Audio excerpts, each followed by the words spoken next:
Hello friends, welcome to Sairam's kitchen. இன்றைக்கி நம்மளோட சாய்ராம்ஸ் கிச்சனில் என்னோடய ஸ்டைலில் தக்காளி குருமா எப்படி செய்கிறதுன்னு பார்க்கலாம். இது எனக்கு என்னோடய அத்தை பொண்ணு சொல்லி கொடுத்த ரெசிபிங்க. சக்கராக இருக்குங்க, ஒரு நான்வெஜ் ஃபீல் கொடுக்கும். சரி வாங்க நம்ம வீடியோக்குள்ளே சட்டுன்னு போயிடலாமா? அதுக்காக நான் ஒரு ப்ரெஷர் பேன் ஹீட் பண்ணிவிட்டு ஒரு 2லேருந்து 3 டேபிள் ஸ்பூன் ஆயில் சேர்த்துக்கிறேன். கடலெண்ணெயாக இருக்கலாம், சன்ஃப்ளவர் ஆயில் இருக்கலாம், வாட்டவர். 2 பட்டை, ஒரு ஏலக்காய், 2 கிராம்பு, கொஞ்சமாக கல்பாசி பூ சேர்த்துக்கலாம். 4 சோம்பு சேர்த்து தாளிச்சிக்கலாம். அது பொரியட்டும். பொரிஞ்சதும் 2 பெரிய வெங்காயம் நார்மலாக கட் பண்ணிக்கோங்க. பிகாஸ் இது வந்து நம்ம கிரவுண்ட் மசாலாக்காக தான் வதக்குறோம், அரைக்க தான் போகிறோம். அதனால பாருங்கள், 2லேருந்து 3 வெங்காயம் நீங்கள் பெருசாக கட் பண்ணி நல்லா வதக்கிக்கோங்க. வதக்குனதுமே அது கூட 4 முந்திரி பருப்பு. எதுக்காக அப்படின்னா நம்மளோட குருமா ரிச்சாக இருக்கிறதுக்காக 4 முந்திரி பருப்பு. வேண்டாம் அப்படின்னு நினைக்கிறவங்க நீங்கள் கசகசா ஆட் பண்ணிக்கலாம், அரைக்கும் போது சேர்த்துக்கோங்க. அவ்வளோதான். பாருங்கள், இந்த அளவுக்கு கண்ணாடி பதத்துக்கு வதங்கணும். வதங்கினதுக்கப்புறமா நான் ஒரு அரை மூடி தேங்காய்ங்க. உங்களோட வெங்காயத்துக்கு குருமா எவ்வளோ தேவையோ அதுக்கேற்ப நீங்கள் தேங்காவை கூட்டி குறைச்சிக்கலாம். அரை மூடி தேங்காவை நான் மிக்சியில் பல்ஸில் விட்டு எடுத்துகிட்டு வந்திருக்கேன். அங்கே திப்பியாக இருக்காமல் நல்லா அரைப்பட்டுரும் இல்லையா, அதுக்காக. ஸோ தேங்காய் சேர்த்து அந்த வெங்காயம் கூடவே வதக்கிடலாம். தேங்காய் சேர்த்து ரொம்பலாம் வதக்க வேண்டாங்க. தேங்காயில் சூடு ஏறினா போதும். பிகாஸ் தேங்காய் வந்து கொழுப்பாக கன்வெர்ட் ஆகிடும் ஓவர் ஹீட்டானால். பாருங்கள், அவ்வளோதான். நல்லா நம்ம ஒரு கிளறிட்டு இந்த அளவுக்கு எல்லாமே சேர்ந்ததுன்னா போதும். நம்ம ஸ்டவ் ஆஃப் பண்ணிடலாம். இதை ஒரு மிக்சருக்கு மாற்றி ஆற வச்சு எடுத்துகிட்டு வந்துக்கலாங்க.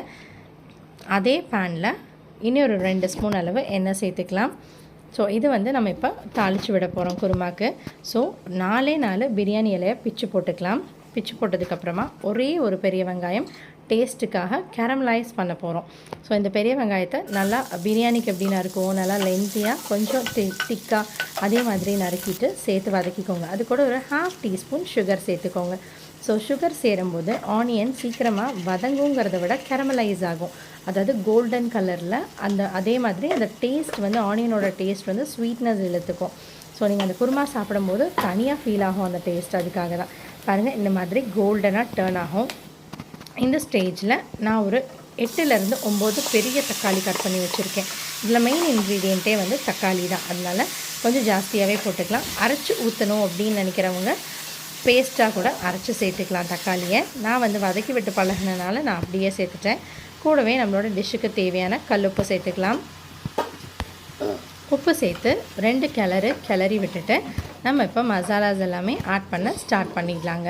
பெருசாக ஒன்றும் இல்லை, நம்ம குருமாக்கு எப்போவும் சேர்க்குற மாதிரி தான். 1 ஸ்பூன் தனி மிளகாத்தூள், அதே மாதிரி 1 ஸ்பூன் மல்லித்தூள், சின்ன ஸ்பூனில் 1 ஸ்பூன் சீரகத்தூள், ஒரு 1/2 டீஸ்பூன் சோம்புத்தூள், கரம் மசாலா ஒரு 1/2 teaspoon, and then chicken masala Aachi நான் யூஸ் பண்ணுவேன், இல்லை ஜேபியும் சூப்பராக இருக்கும்.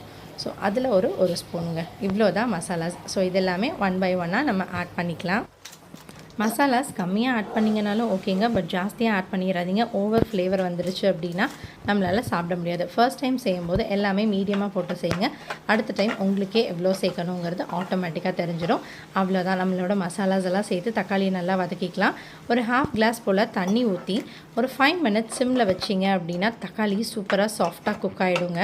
நான் ஒரு 5 மினிட்ஸ் வச்சுக்க போகிறேன் சிம்மில். பாருங்கள், இந்த மாதிரி க்ளோஸ் பண்ணி வச்சுக்கோங்க. 5 நிமிஷம் கழித்து பாருங்கள், இந்த மாதிரி நல்லா சாஃப்டாக குக் ஆகிடுச்சு. ஒரு மேஷரோ இல்லைனா உருண்டை கரண்டியோ வச்சு தக்காளியை நல்லா மசிச்சு விட்டுக்கலாம். சூப்பராக மசிஞ்சிடும். இல்லை நம்ம அரைச்சி ஊற்றி இருந்தோம் அப்படின்னா இந்த ஸ்டெப்பை நம்ம ஸ்கிப் பண்ணிக்கலாம். பாருங்கள், நல்லா மேஷ் ஆனதுக்கப்புறமா நம்ம அரைச்சி வச்சுருக்கோம் இல்லையா, தேங்காய் முந்திரி எல்லாம் சேர்த்த விழுது, வெங்காயம் எல்லாம் அந்த விழுதை நம்ம இப்போ இந்த கலவை கூட சேர்க்க போகிறோம். நல்லா வழுவழுன்னு பேஸ்ட் அரைச்சி எடுத்துக்கோங்க. அப்போ தான் நம்மளோட குருமா திப்பியாக இல்லாமல் சூப்பர் டேஸ்டியாக ஹோட்டலில் மாதிரியே வரும். அவ்வளோதாங்க. நம்மளோட தக்காளி வதக்கின கலவையும் தேங்காயும் நல்லா சேர்த்து கலந்து விட்டுக்கலாங்க. இந்த ஸ்டேஜில் நீங்கள் உப்பு செக் பண்ணிக்கோங்க. பத்தலை அப்படின்னா சால்ட் உப்பு தேவையான அளவு நீங்கள் ஆட் பண்ணிக்கலாம். அவ்வளோதாங்க, நம்மளோட மெயின் ப்ராசஸ் முடிஞ்சுது. ஸோ மிக்சர் கழுவிட்டு நான் தேவையான அளவு தண்ணி சேர்த்துக்கிறேன். உங்களுக்கு கெட்டியாக வேணும் அப்படின்னா லீவ் இட் ஆஸ் சச். இல்லை கொஞ்சம் தண்ணியாக வேணும் அப்படிங்கும்போது நீங்கள் எவ்வளோ தண்ணி தேவையோ அவ்வளோ தண்ணி சேர்த்துக்கலாங்க. சேர்த்துட்டு நம்ம குக்கர் க்ளோஸ் பண்ணி ஒரு விசில் போட்டு ஓப்பன் பண்ண போகிறோம். ஸோ மஞ்சத்தூள் தேவைப்படுறவங்க ஒரு பிஞ்ச் மட்டும் ஆட் பண்ணிக்கலாம். ஸோ அவ்வளோதாங்க. பாருங்கள், நான் க்ளோஸ் பண்ணி ஒரு விசில் விட போகிறேன். ஸோ விசில் போகிற வரைக்கும் நம்ம வெயிட் பண்ணலாம். நம்மளோட ப்ரெஷர் இப்போ ரிலீஸ் ஆகிடுச்சு. ஓப்பன் பண்ணி பார்த்துடலாமா? பாருங்கள் நம்மளோட தக்காளி தேங்காய் எல்லா கலவையும் சேர்ந்து சூப்பராக குக்காய் வந்திருக்கு இல்லையா. எண்ணெய் பிரிஞ்சு மேலே கண்ணாடி மாதிரி நிற்கிறது தெரியுது இல்லையா. அவ்வளோதான். எங்கிட்ட ஃப்ரெஷ் கறி லீவ்ஸ் இல்லை, அதனால் நான் ட்ரைட் கறி லீவ்ஸ் சேர்த்துட்டு ஒரு கலந்து விட்டுட்டு ஒரே ஒரு கொதி வந்ததுக்கப்புறமா ஆஃப் பண்ண போகிறேன். இந்த ஸ்டேஜில் நீங்கள் 2 ஸ்பூன் தேங்காய் எண்ணெய் சேர்த்தா இன்னுமே குருமா டேஸ்ட்டாக இருக்கும். என் பையனுக்கு தேங்காய் எண்ணெய் பிடிக்காது அப்படிங்கிறனால நான் சேர்க்கலைங்க. அம்பிட்டு தாங்க. தட்டில் சுட சுட பஞ்சு மாதிரி இட்லியை வச்சு கொதிக்க இந்த தக்காளி குருமாவை ஊற்றி சாப்பிட்டீங்கன்னு வைங்களேன், 10 இட்லி இல்லைங்க 15 இட்லி கூட அசால்ட்டாக உள்ளே போகும். ஸோ நீங்களும் இந்த மாதிரி சிம்பிளான விஷயங்களை செஞ்சு ஃபுல்ஃபில்மெண்ட்டான ஒரு டின்னரோ இல்லை பிரேக்ஃபாஸ்ட்டோ உங்கள் ஃபேமிலிக்கு கொடுத்து பாருங்களேன், அவ்வளோ சந்தோஷப்படுவாங்க. பாருங்கள் எப்படி இருக்கும், பார்க்கும்போதே அப்படி ஃபுல்ஃபில்லிங்காக இருக்குது இல்லையா. கொதிக்க அதை பிச்சு சாப்பிட்டோன்னா அவ்வளோதாங்க, மெய் மறந்து போயிடுவாங்க. கண்டிப்பாக உங்கள் கைக்கு தங்க வளையல் கன்ஃபார்ம் தான். ஸோ இந்த வீடியோவை பார்த்துட்டு கண்டிப்பாக சப்ஸ்கிரைப் பண்ண மறக்காதீங்க. பிடிச்சிருந்தா லைக் பண்ணுங்கள், ஃப்ரெண்ட்ஸ் கூட ஷேர் பண்ணுங்கள். தேங்க்யூ ஸோ மச் ஃபார் வாட்சிங் சாய்ராம்ஸ் கிச்சன்.